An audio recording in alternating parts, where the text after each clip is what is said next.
This is RTV6 News at 11, working for you. Good evening. New at 11, a warning from a woman who is now waiting to hear whether her family will have a place to live. Good evening. I'm Amanda Starantino. RTV6 reporter Graham Hunter shows you how this woman says she got scammed by a fake rental listing only after she moved in and spent thousands of dollars. It was supposed to be a house of dreams for the family that just moved in, but after just a few days, the nightmare started with a knock at the door. It was someone claiming to be a property manager who said no one was supposed to be living here and that the property was still for rent. I got a key, I got a garage door opener. Wow, I've upgraded. Elisa Briggs was excited about her new place after moving out of an apartment. She finally had lots of space. Came into the house, got settled in. The ad she found on Facebook Marketplace listed the home at $850 a month. This is one of the rent receipts. Briggs says she paid first month's rent and a security deposit and signed her lease. She said she was the owner. I would be the leasee. There was one problem. I knew then I had been scammed. The lease wasn't real. The property manager came and was like, this house is supposed to be vacant. I'm like, what the hell? Vacant? I'm living wrong like a squatter? No. I talked to a spokesman for the property management company who says it's not the first time something like this has happened with one of their properties, and said people should always double-check rental properties they find on the internet against sites like Zillow and Realtor.com. I said, well, I'd like to make it right. I said, because I have kids, I have a grandbaby on the way, a special needs child. Briggs has now applied with the management company to live in the home, and the company spokesman says if she qualifies and can pay, she can stay. My hopes in sharing this story is to let people know that scammers are real. Briggs says she was desperate, vulnerable, and needed somewhere to stay. Her daughter is pregnant, and she's just hoping she can get the situation resolved quickly. I was just in a situation, and I just wanted to get my kids settled. I wanted to prepare a place for my grandchild to come to. Reporting from the east side, Graham Hunter, RTV6. Thanks, Graham. And the Better Business Bureau says when looking for rentals, you should always watch out for deals that sound too good. Take your time when making decisions and see the property in person. People across central Indiana are seeing a return of rain tonight. This is the scene in Muncie, where some areas are dealing with flooded roads. Storm Team 6 Chief Meteorologist Kevin Gregory joins us now. A little bit of a change of pace, Kevin. We set the stage for that heavy rain with the incredible heat and humidity this afternoon. 95 in Muncie. It felt like 105 across central Indiana when you factor in the heat index or the humidity, which was kind of New Orleans-like. Very tropical. We're not done with the storms yet. The thunderstorms that linger still put down some torrential rainfall, just cutting across southern Monroe County near Lake Monroe. 50-mile-per-hour gusts and heavy rainfall there. Lots of lightning will slide to the north and east. From Greensburg to Connorsville to Richmond, this will slowly slide out of the state. Temperatures where you had rain cool there in the 70s. It's 80 in Indy, 82 in Columbus. Incredibly warm at this hour. Thunderstorms will gradually end in the early morning hours. Tomorrow, noticeably less humid. We'll also have somewhat cooler temperatures, staying about 10 degrees cooler than this afternoon in some spots. New at 11, we are working to learn the circumstances surrounding a train fire that sent smoke billowing across the skyline. The fire started around 9 o'clock on Dan Jones Road, north of County Road 100 in Avon. Our tower camera captured video of that smoke. Several fire departments were called in to assist. We will bring you updates as we learn new information. We just called Channel 6 and you guys got on it. Working for you, here's a before and after of a street on the east side of Indianapolis. Before RTV6 got involved, Breen Drive was crumbling and filled with potholes. Just one day after RTV6 got involved, city crews came out to fix it. Repairs started today after we reached out to the Department of Public Works on behalf of Ernestine Moy. She contacted us after reporting the potholes for months. And if you have a frustrating problem in your neighborhood and need help getting results, contact us at workingforyou@rtv6.com. The search continues at this hour for the person behind this scary scene here. A customer shot during a robbery attempt this afternoon. Surveillance pictures show the suspect pointing a gun at Prime Trust Financial Federal Credit Union in Muncie. Police say the robber shot a customer who tried to stop the crime. They were not severely injured. If you recognize the suspect, call 765-747-4868. New at 11, voters in Carmel will decide if school safety improvements are worth extra property taxes. Tonight, the Carmel Clay School Board approved putting a referendum on the November ballot. Taxes would go up 5 cents for every $100 of assessed property value. The referendum would last 8 years and pay for things like additional school resource officers. Doing everything we can, and putting layer upon layer is going to give us our best chance of preventing, catastrophe. But then also, it's also going to be part of, how we respond to those situations. And if we do have a bad situation, whether it's weather or violence, it will help us recover from it. Improving school safety has become an even bigger issue after the school shooting massacre in Parkland, Florida in February of last year. And after a Noblesville West middle school student shot a classmate and teacher in May of last year. Carmel Clay teachers may be pulling double duty this upcoming school year due to a major shortage. The district is offering teachers an extra $18,000 to serve as bus drivers. Like many school corporations across the state, Carmel Clay does not have enough drivers. Mike Bostic, a physical education teacher, is taking the district up on the offer. I was a tennis coach for 15 years, done that. I've been a crossing guard, done carpool duty. As a teacher, you do all kinds of different things, so why not add bus driver to it? Well, right now, the offer is only open to elementary teachers because of school start times. District leaders say they will be flexible and work with teacher schedules.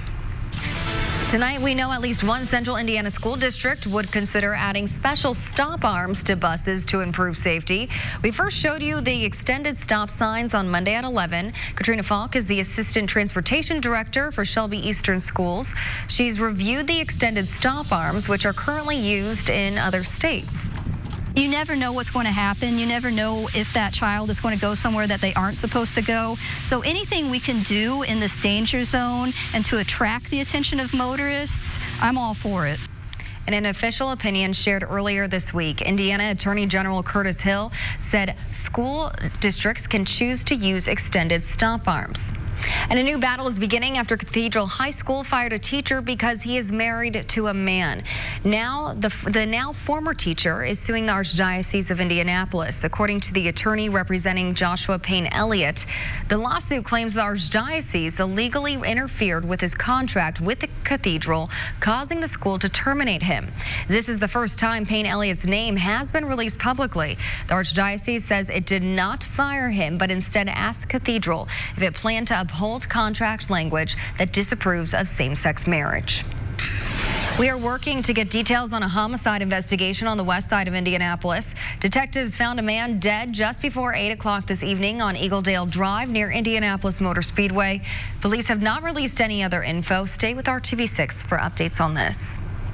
And domestic violence impacts families in every community. And in Indianapolis, one area of the city is reporting a higher number of cases compared to other neighborhoods.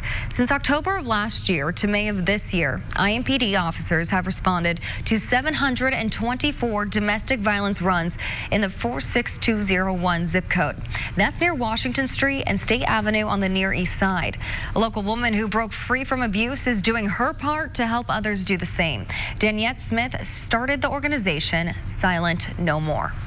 The impact is just to bring the awareness, to let this community and this zip code know that domestic violence is going on in the community, and we see and we hear your cries, even though it's through data. And just to make sure that they know that there are resources, there are shelters, there are legal services that can help them get out.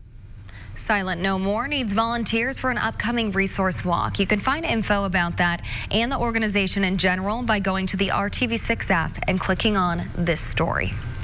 An Indiana State Police canine is getting extra protection thanks to a very generous donation. Rogue will receive a bullet and stab protective vest from the nonprofit organization Vested Interest in Canines. The canine serves ISP District 13 in northern Indiana. The vest is worth almost $1,000. A beloved figure will continue dancing in Indianapolis for years to come. Thanks to you. Today, the Indianapolis Cultural Trail announced the crowdfunding campaign to keep Ann dancing has raised nearly $200,000. The money will fund new technology and hardware and pay to maintain the popular electronic artwork on Mass Ave. The Cultural Trail says donations came in from 32 states. And we hope you'll donate to the RTV6 Back to School Drive. We will be collecting supplies on Monument Circle on July 18th from 7 a.m. to 3 p.m. There's a specific need for spiral notebooks, loose leaf paper, pens, pencils, and pocket folders. Let me show you the strongest storm in central Indiana now. This is just south of Bloomington. Here is Lake Monroe. All of that lightning and torrential rainfall. We'll show you other thunderstorms and then how, I guess, brief our relief will be from the heat and humidity coming up. Customers robbed and held at gunpoint at a central Indiana business. Now federal investigators are asking for your help in the case. Amazon's footprint in central Indiana is getting bigger. The small Marion County city is singled out for a new Amazon warehouse, what that means for new jobs. And if you are interested in starting your own business, you can pitch your idea to Shark Tank next week. Producers will hold an open call on Tuesday at Indianapolis Motor Speedway. For more info, go to theindychannel.com. You're watching RTV6 News at 11.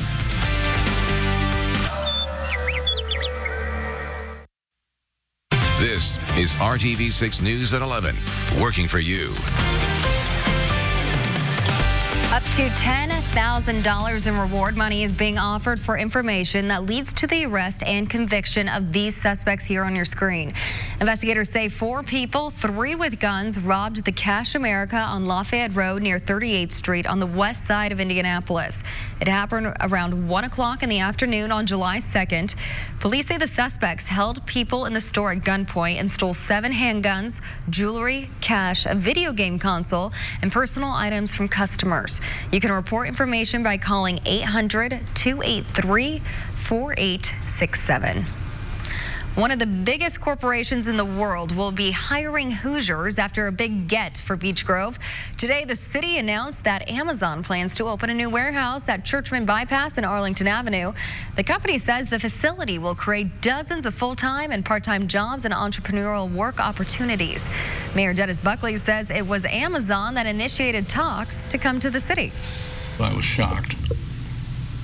I never thought that that would happen here. But I found out that they are a company that does their homework and they do a lot of research, and they know exactly where they want it to be. The warehouse will be approximately 5,000 square feet. It's expected to open sometime this year.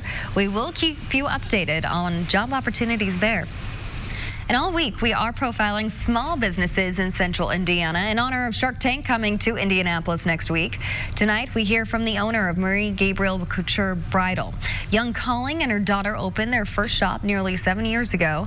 Now they own 3 different locations. Young Calling credits her success to staying true to her vision and doing what she truly loves. And it helps to live in a supportive community.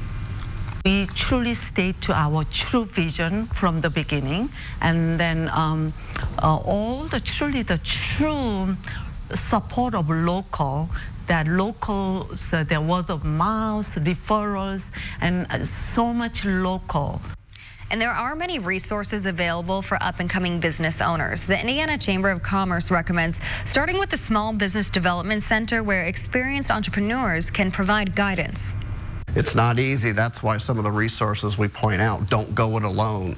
Go find that help that you need to get started, that help to continue to thrive.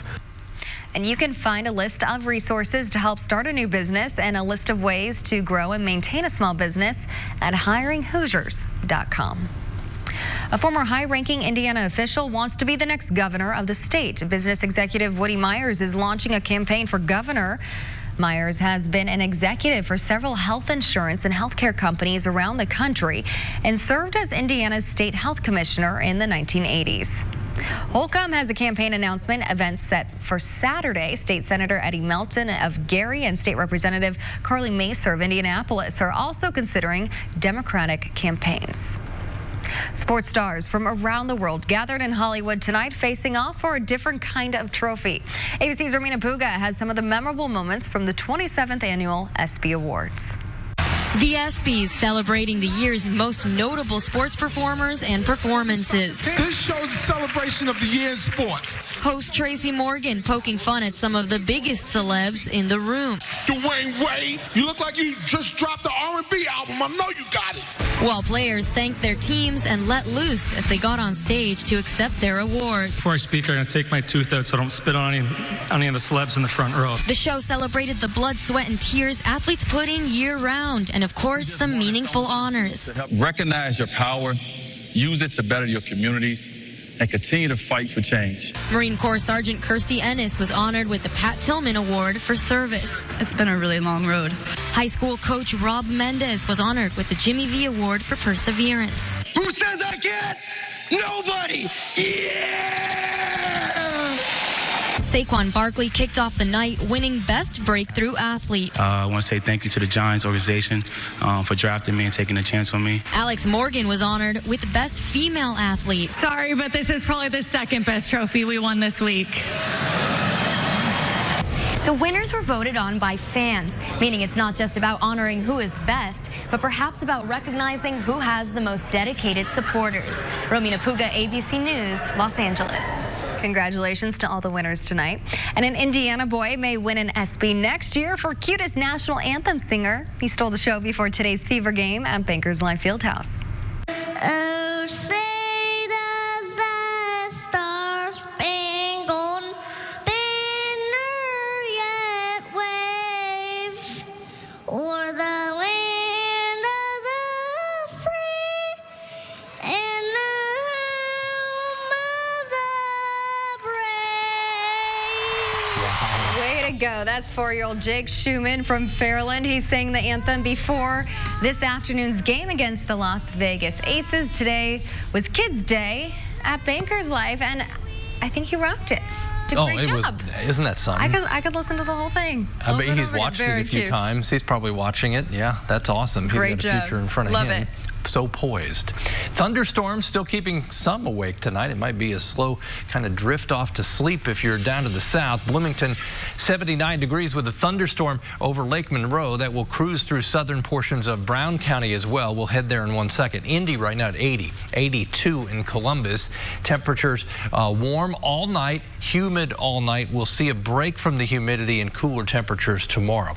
Notice what's not happening over the northwest half of the state. No more rain. I think it will be confined to the southeastern half, say southeast of a line from Terre Haute to Indy and Richmond over the next few hours. There's your heavy rainfall. At least this is on the move. It's cutting across Lake Monroe fairly quickly, staying just south of State Road 46, and we'll go through the southern hills there of Brown County and northern portions of Jackson County.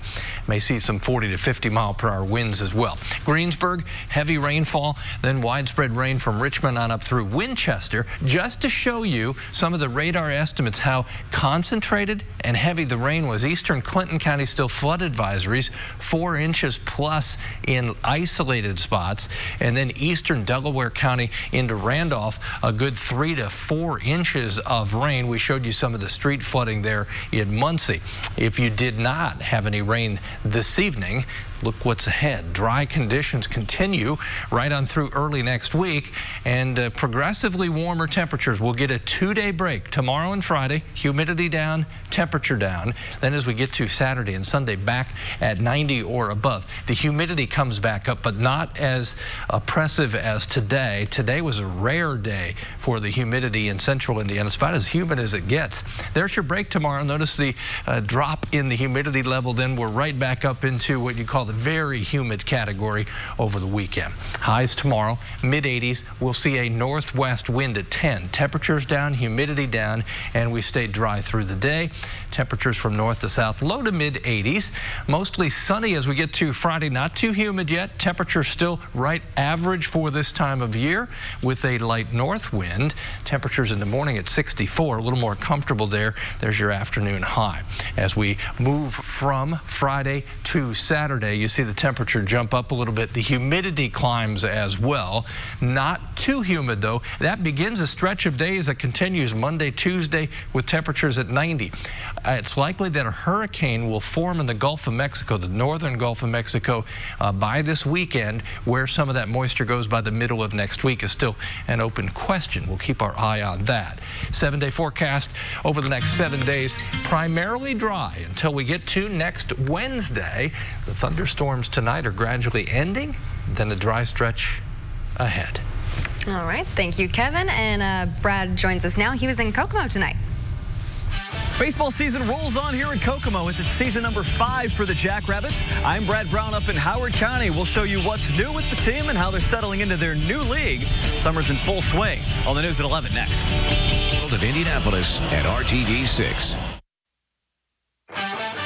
RTV6 Sports on the road tonight. We're at Kokomo. This is Municipal Stadium behind me, home of the Jackrabbits. This is season number 5 for this Summer League baseball team here in Kokomo as they are playing for the first time in the Northwoods League, one of 20 teams, the only one from Indiana, playing teams from Michigan, Wisconsin, and Illinois. As these guys continue to put on some very entertaining baseball here for the fans up in Howard County. It's a roster full of college kids and some local talent as well. And these boys, they're enjoying every bit of their summer. Here's a closer look at tonight's Sports Extra Spotlight. The work happens in the stifling heat of a July afternoon. Every swing, every rep, part of the process for these players. I think you come to play in the Northwoods because you want to see the challenge. I think that's why you play in the Northwoods, is play all these games in this few amount of days and just see really if you can take it. Soon Municipal Stadium will open its gates for another game night. It continues to be one of the best venues in the country for baseball at this level. The 5th summer they've played here, and the stadium looks as good as ever. There's the bar in left field corner for the big kids, the playground in right field for the young ones, and an intimate setting all around to enjoy the game. On the field, another group of college and junior college players looking to hone their skills. A lot of it's pretty mental. Just got to stick with your routine, and what you're doing on the off days is really going to affect who you are and stuff, because if you're just coming out and just working on the days you're supposed to work, you gotta work when nobody's watching type of thing. We try to keep things very relaxed here. We try to emphasize development here, just because our goal is to try and get guys better for their school balls as soon as they go back in the fall. So it's just very relaxed. The team's coach is just 25 years old. He's only a year removed from playing, but Hayden's got some fresh perspective for his players. Our roster, it's not the sexiest in terms of like physicality or where they go to school. We just want guys that are going to show up and compete and grind every day. That's really all that we look for, and the baseball stuff kind of takes care of itself. There's a little local flavor on the roster as well. Tonight's starting pitcher, Baden Root. He played at Kokomo High School on this field in front of a lot of these fans. This town loves this team. How cool is it for you to be, you're kind of part of that love now? Yeah, it's really cool. I used to come to the games, in high school and stuff like that. So, get to be a part of it now is something really cool. We all have one goal in mind, which is just to get better. And I think that, winning comes along with that. When you guys have guys trying to play at the highest level possible, for themselves individually and then for our team, that can create something special. 72 games in just 12 weeks. It really is a summer grind. But when these guys head back to school next month, they'll take away a ton of experience on and off the field. We're blessed to be here and grateful to be here, and we're having a blast as a really good group of guys. As for tonight's game, the Jackrabbits won it 4-2. Root pitched 5 innings, gave up a run, struck out 7. A 3-run 4th inning helped put the game away for Kokomo.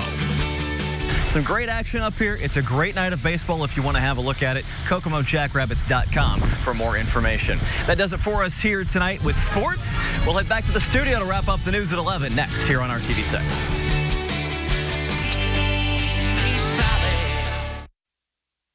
Thunderstorm coverage gradually diminishes overnight south and east of Indy. All right. Thanks for making RTV6 your choice for news. Good night.